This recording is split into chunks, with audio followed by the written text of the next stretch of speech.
We accept that there is a diversity from the very beginning on very marginal things. We are not asked to think of this on, in a literal way. This is what is. We don't know.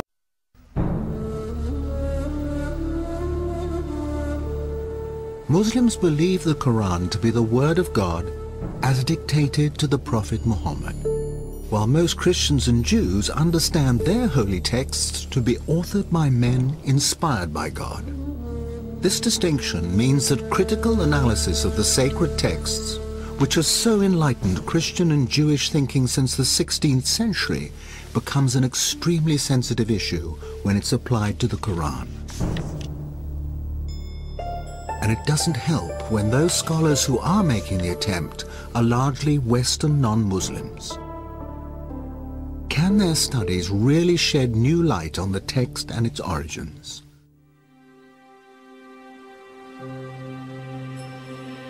In 1972, during the restoration of the Great Mosque of Sana'a, capital of North Yemen, workers discovered a mash of old parchments in a loft between the inner and outer roofs.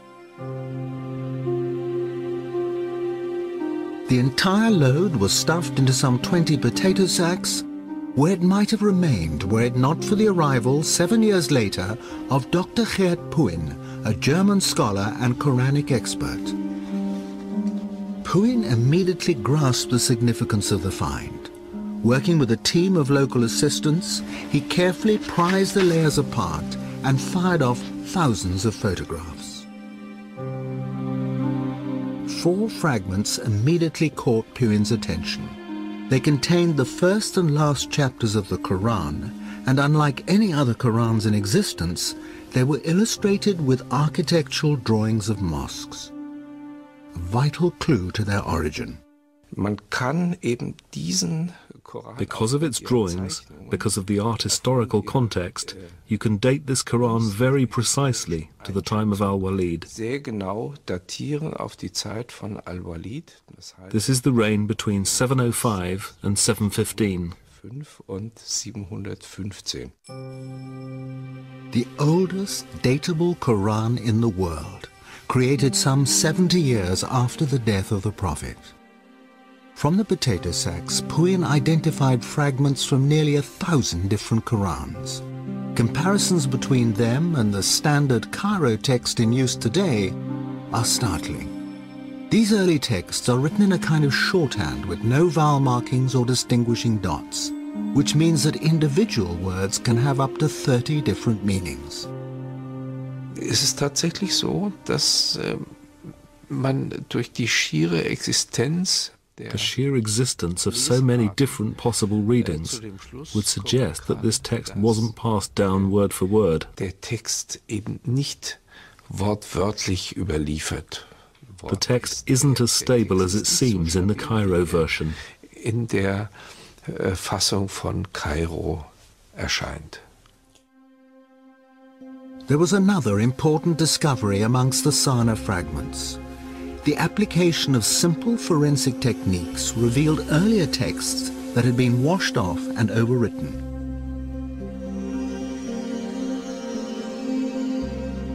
Although the hidden text revealed no contradictory meanings, words had been changed, verses and whole chapters rearranged.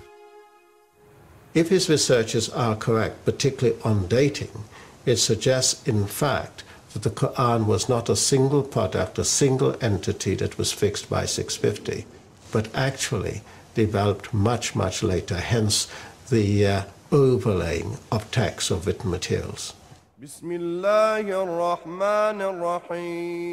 None of this phases Islamic scholars, past and present.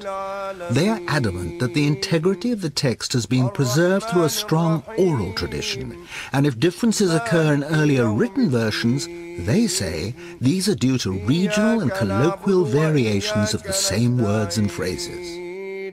We accept that there is a diversity from the very beginning on very marginal things. It's not changing, first, the central message of the Quran, the pillars of our faith.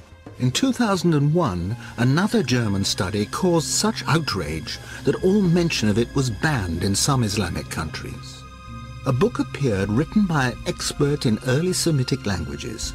It was so controversial that the author published under a pseudonym and will only speak on condition that his identity remains concealed. So gesehen ist es unbedingt erforderlich, den Koran neu zu lesen.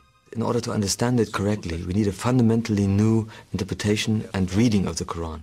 Dr. Markus Gross helped to translate the book from its original German into English and is willing, openly, to express the author's views. Es wurde schon gesagt, 20%.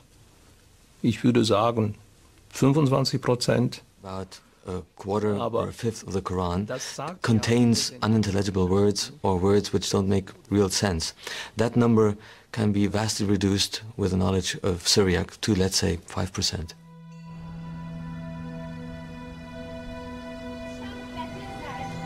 Syriac, or Syrio-Aramaic, had become one of the dominant languages of Christian liturgy by the 3rd century. Christ spoke Aramaic, and it can still be heard in remote Christian communities like this town of Malula in Syria.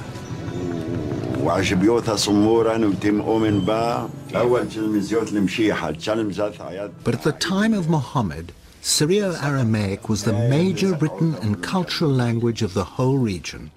Written Arabic was in its infancy. Wir haben bis zum Koran einige Inschriften. There are pre-Islamic inscriptions in Arabic, very short texts, but the first real book written in Arabic is the Quran. But you're saying the Quran is written in 2 languages. Ja, ich würde sagen, es gibt ja kaum eine Kultursprache. In many areas in the world, languages mix constantly, all the time. Denn to make it understandable to a speaker of English, you have to go back about 1,000 years. Imagine the Anglo-Saxon peasant talking to his master, who was a Norman and spoke a mixed language of French and an Anglo-Saxon, and you could only understand that mixed language with a knowledge of both.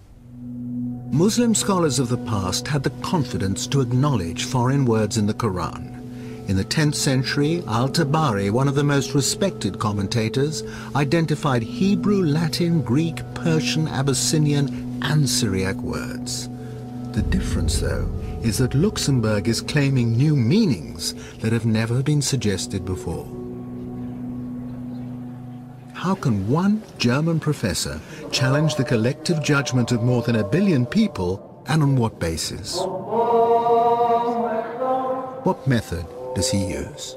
Ich bin natürlich bemüht, zunächst einmal eine arabische Lesung und eine arabische. Whenever I try to find a solution for an unclear passage, the first step is to try to find an overlooked meaning of an Arabic word which is not used today, but which can be found in old dictionaries, something that the commentators didn't consider. Only if that is not possible, I take into consideration the meaning of the root, of the corresponding root in Syriac, or a possible misreading. Misreading in this case means that undotted text was dotted wrongly. Then there's also the possibility that a Syriac letter was by mistake written within an Arabic text. Using these methods, Luxembourg examined some of the most obscure passages of the Quran.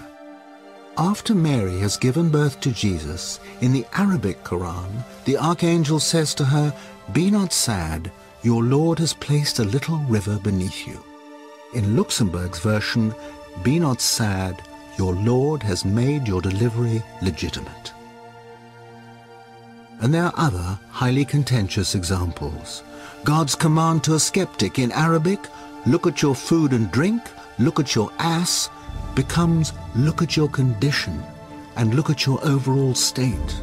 At the end of the world, the earth steps forward in Arabic. In Syriac, the earth splits open. Plausible to some, but do any of these changes affect the central precepts of Islam? Or is Luxembourg just adding a little poetic color here and there? Was soziale Gepflogenheiten angeht, wie zum Beispiel It's certainly not key precepts like the existence of God or afterlife, which is challenged by my interpretation, but many everyday customs. One example is the veil. The Quranic verse adduced to prove their position talked about humur, which had to be beaten on the pockets. The sentence was a bit obscure. It's usually rendered that it means cover your head and your cleavage. And if you have a look at the chador, the veil in Iran, for example, that's exactly what is covered. Aramäisch Gmar, dann verstehe ich ein Gürtel. But with my Syriac interpretation of the verse, my translation is, put your belt around your hips. And the belt was a sign of chastity, also especially used by monks. So that makes it much more meaningful. But Luxemburg's interpretation of paradise causes the greatest offense. In the Iranian city of Isfahan, there's a 17th century palace built to represent the gates of heaven. The cool greens of the gardens beyond express the longings of a desert people and are beautifully described in the Koran, along with flowing fountains and the favors of huris, usually understood as wide-eyed virgins. One commentary, but not the Koran, even specifies numbers, 72 for each righteous man. But that doesn't sit well with 7 verses of the Koran that promise the righteous eternal contentment with their wives. Luxemburg believes he has resolved this contradiction. Mit weiß großäugigen Huris verheiraten. There is one passage in the Quran dealing with the Huris, in which it says, وَزَوَجْنَاهُمْ بِحُورَ عِينٍ. We have paired them with dark, wide-eyed maidens. That is the traditional understanding of this verse. If you put the dots on the undotted text a little bit differently, what comes out is, we will make you comfortable under white, crystal-clear grapes. For the suicide bomber, then, not the prospect of 72 virgins in paradise, but in Luxemburg's interpretation, a modest bunch of grapes. German study, as far as I'm concerned, is very Christian-centric. It's influenced by the way Bible has been researched and put together. Bible and the Quran are not the same. It is the connection Luxemburg makes with Christian symbolism that is highly inflammatory to many, but a persuasive argument to others. This 5th century fresco in an Egyptian monastery depicts the archangels receiving souls in paradise. Each archangel holds a grape in one hand, and in the other cradles the departed souls, who are refreshed with bunches of grapes. The grape motif is repeated in the vestments of the priests of the Syrian Orthodox Church, all relating back to Christ's promise to his disciples at the Last Supper that he will not drink again of the fruit of the vine until he is reunited with them in his Father's kingdom. If foreign words were in the Arabic dictionary at the time of the Prophet, surely they had evolved into an Arabic meaning. So that particular word, even if it is Syriac, must be understood in the way the Arabs understood them. Not as grapes, but as hur, partners in heaven. I think we all understand that it's symbolic, that we have to go beyond the images and the way we look at the paradise, for example. You know, we are not asked to think of this on, you know, in a literal way. This is what is. We don't know. It's just for us a description of what is going to be beautiful beyond your imagination. Although Luxemburg's work has been called into question by leading academics and is controversial by its very nature, he believes it opens a door, encouraging linguists, archaeologists and historians to use modern tools to throw further light on the text and its context. For some Muslim scholars, that is in the Quranic spirit of free inquiry and no threat to those who are robust in their faith. This research by Luxemburg and his colleagues doesn't undermine any of the basic tenets, teachings or principles of Islam. What it does, though, is to provide interesting questions. And we as thinking Muslims, as people of the 21st century, that we should say, yes, let's look at what he's providing. Let us not just condemn, but let's also see if this research has a historical base or is it a product of European Orientalism.